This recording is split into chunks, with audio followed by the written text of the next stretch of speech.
On the phone with me right now is a Reynolds High School student, Jamie Infante. Jamie, you were inside that school when the shooting occurred. Tell me what happened. What did you hear and what did you do? When it first happened, I didn't really know what to expect. Mr. Dixon, I believe, was the one who announced it, saying this is a lockdown. Go in the rooms, turn off the lights, and lock the doors. And then at the end, he said, "This is not a drill." And from then on, I just fled to the room nearest to us, where my original teacher, Mr. Larson, told us to go into Mr. Moffat's room.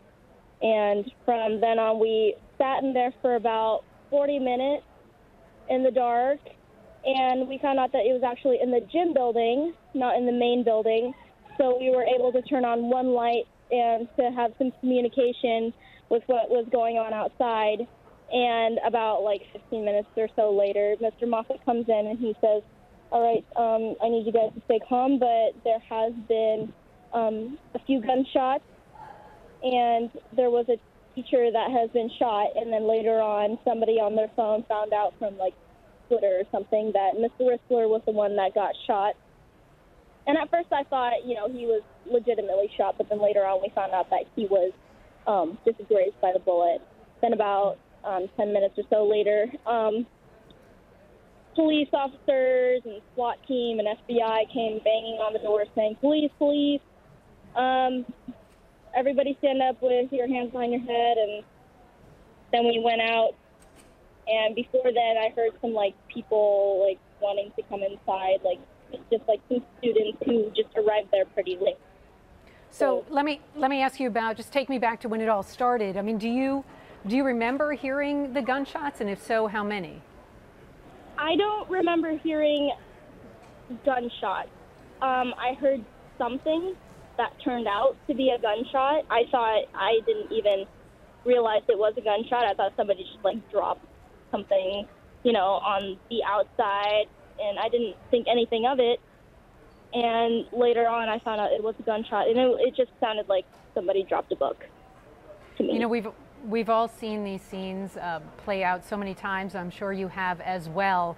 How did you find the strength and your fellow students, to remain calm inside this classroom? Did you barricade yourselves, or did you just remain calm? To be quite honest, the people that took it seriously were scared, but the majority of the people that I was with in the room did not take it seriously. There were people who just laughed about the whole thing and kind of didn't really want to believe it, but also wanted to seem pretty calm about it. But if anything, they weren't taking it as seriously as they should.